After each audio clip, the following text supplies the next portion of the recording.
Back to my channel smart learning point. एक बार फिर से आप सभी का अपने चैनल स्मार्ट लर्निंग पॉइंट में स्वागत है। पिछली वाली वीडियो में मैंने आपको गुप्त काल से संबंधित क्वेश्चन बताए थे जो कि एग्जाम के पॉइंट भी आपसे बहुत ही इम्पोर्टेंट थे। आज के इस वीडियो में हम गुप्त उत्तर काल के मतलब आपका जो टॉपिक है वो गुप्त उत्तर काल है और इस टॉपिक से क्वेश्चन बताने वाले हैं जो कि एग्ज़ाम में काफ़ी बार अलग अलग एग्ज़ामों में देखने को क्वेश्चन मिलते हैं इस टॉपिक के। तो चलिए आप लोग प्रैक्टिस सेट लगाने के लिए स्टार्ट हो जाएं और हाँ साथ में इस क्वेश्चन को ध्यान में रखेंगे बिकॉज ये क्वेश्चन काफ़ी बार एग्ज़ाम में कम्पिटिटिव एग्ज़ामों में देखने को मिले हैं। पहला क्वेश्चन है, थानेश्वर में वर्धन वंश पुष्यभूति वंश की स्थापना किसने की थी? अब आपका है राजवर्धन, आदित्यवर्धन, पुष्यभूतिवर्धन। तो यहाँ सी ऑप्शन राइट हो जाएगा। अगला प्रश्न देखने को मिला था जो कि मैचिंग का था कि सूची में जो फर्स्ट है उसमें राज्य दिया गया है और दूसरे में राजधानी। जैसे वर्धन की जो राज्य है इसकी राजधानी कहाँ थी, मोखरी की कहाँ थी, वाकाटक की कहाँ थी। तो आपका ऑप्शन ए राइट हो जाएगा।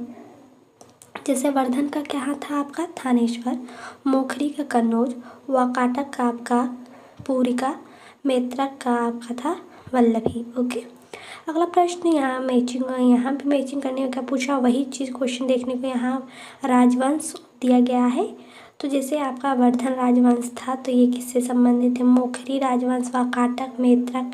तो आपको यही बताया था विंध्या शक्ति इसके कौन कौन से मतलब जैसे राजवंश के कौन से व्यक्ति हैं। तो जैसे आपका जो वर्धन थे इसमें आपको पुष्य शक्ति देखने को मिलेंगे, मोखरी में आपको विंध्या शक्ति मिलेंगे और वाकाटक में आपको ईशान वर्मा मिलेंगे और जो आपका मैत्रक है उसमें आपको भटारक मिलेंगे। अगला प्रश्न है, कदम्ब राज की स्थापना आपके जो मयूर शर्मा हैं ने की थी, उसने अपनी राजधानी कहाँ बनाई थी? तो वैजयंती या वनवासी को कहा जाता है। अगला प्रश्न देखने को मिला था, निम्नलिखित में वह अंतिम बौद्ध राजा कौन था जो संस्कृत का महान विद्वान और लेखक था? तो जो कौन था अंतिम बौद्ध, ठीक है। जैसे कनिष्क नहीं, अशोक बिल्कुल नहीं, आपका यहाँ हर्षवर्धन हो जाएगा। अगला प्रश्न है, हर्षचरित किसके द्वारा लिखा गया है? तो आपको पता होगा बाणभट्ट जी के द्वारा लिखा गया है। अगला प्रश्न देखने को मिला था इस टॉपिक का कि हर्षवर्धन के समय में कौन सा चीनी तीर्थयात्री भारत आया था? तो हर्षवर्धन के उसमें कौन आया था? हेनशांग आया था। कौन? हेनशांग आया था। अगला प्रश्न है, चालुक्य राजा पुलकेशिन द्वितीय को किसने पराजित किया था? महेंद्र वर्मन ने, नरसिंह वर्मन ने। तो आपका भी ऑप्शन राइट है, नरसिंह वर्मन ने चालुक्य राजा पुलकेशिन द्वितीय को पराजित किया था। अगला प्रश्न है, किस व्यक्ति को द्वितीय अशोक कहा जाता है? तो आपका हर्षवर्धन हो जाएगा, हर्षवर्धन को द्वितीय अशोक कहा जाता है, बाकी का आपका ऑप्शन रॉन्ग है। अगला प्रश्न देखने को मिला था कि बाणभट्ट किस सम्राट के दरबारी कवि थे? विक्रमादित्य के नहीं, कुमारगुप्त के बिल्कुल नहीं, राइट होगा हर्षवर्धन। तो बाणभट्ट जो है वो आपके हर्षवर्धन के राज दरबारी कवि थे। अगला प्रश्न है, हर्ष एवं पुलकेशिन द्वितीय के मध्य हुए संघर्ष की जो जानकारी है वो कहाँ से मिलती है? ऐहोल अभिलेख से देखने को मिलती है। तो आपका राइट ऑप्शन ए है। अगला प्रश्न है, प्रतापशील होड़ हरिणकेसरी महाराजाधिराज नामक उपाध्याय निम्नलिखित में से किसकी थी? नरवर्धन की, प्रभाकर वर्धन की। तो जी हाँ, प्रभाकर वर्धन की थी। अगला प्रश्न है कि सम्राट हर्ष ने अपनी राजधानी थानवेश्वर से कहाँ स्थानांतरित की थी? आप लोग अगर पता है तो कमेंट बॉक्स में कमेंट करें। तो देखते हैं कहाँ थी। यहाँ देखिए, सम्राट हर्ष ने अपनी राजधानी थानेश्वर से कहाँ स्थानांतरित किया था? प्रयाग में बिल्कुल नहीं, दिल्ली बिल्कुल नहीं होगा, यहाँ राइट ऑप्शन कन्नौज होगा क्योंकि जो हर्ष था वो अपनी राजधानी थानेश्वर से कहाँ स्थानांतरित किया था? कन्नौज। अगला प्रश्न यहाँ है, सकलोत्तरापंथ नाथ किसे कहा जाता है? कनिष्क को, हर्ष को। तो हर्षवर्धन को कहा जाता है। अगला प्रश्न है, हेनशांग ने किसे शिलादित्य कहा था? चंद्रगुप्त मौर्य को नहीं, इसने हर्षवर्धन को कहा था। हेनशांग ने, देखिए हेनशांग किसके समय उसमें आया था? हर्षवर्धन के। तो ये किसे कहेगा? हर्षवर्धन को ही तो कहेगा। तो आपका राइट ऑप्शन डी हो जाएगा।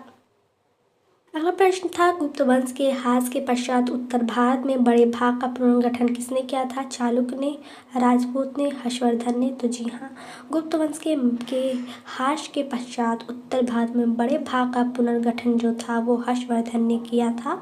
अगला प्रश्न है, बंगाल का कौन सा शासक हर्ष का समकालीन था? शशांक।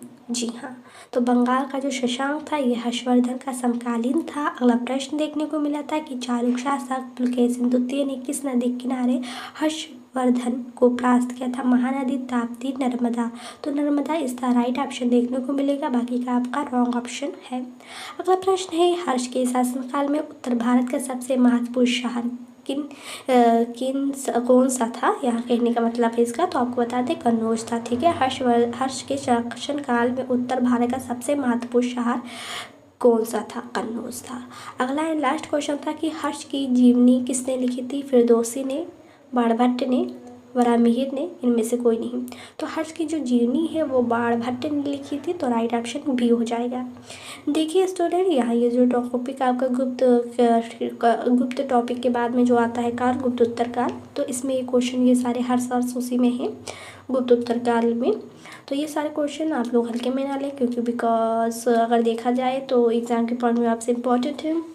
अगर आप जितने भी मैं जैसे हिस्ट्री का जो पहला पोर्शन है, मैं सारे जितने पहले पोर्शन में से टॉपिक वाइज से सारे क्वेश्चन टॉपिक वाइज ही क्लियर करवा रही हूँ। ये नहीं कि घमंजा करवा रही हूँ, ऐसा नहीं है, सारा टॉपिक वाइज क्लियर करा रहे हैं। आप लोग बने रहे हमारे चैनल स्मार्ट लर्निंग पॉइंट के साथ में। और जब ये ख़त्म हो जाएगा तो आपका मध्यकाल और जो और सब है आपका, जैसे मुगल उगल आएंगे, तो सारे भी टॉपिक वाइज आपको क्लियर कराए जाएंगे। तो इस टॉपिक का इतना क्वेश्चन मैंने आज बताया है। नेक्स्ट वीडियो में इस टॉपिक के जितने और भी क्वेश्चन बच रहे हैं वो मैंने करवा कर ख़त्म कर दूँगी। तो अगर आपको हमारी वीडियो पसंद आए तो वीडियो को लाइक करें, शेयर करें, कमेंट्स करना ना भूलें। तब तक के लिए इतना ही, दे मुझे इजाज़त। Thank for watching this video.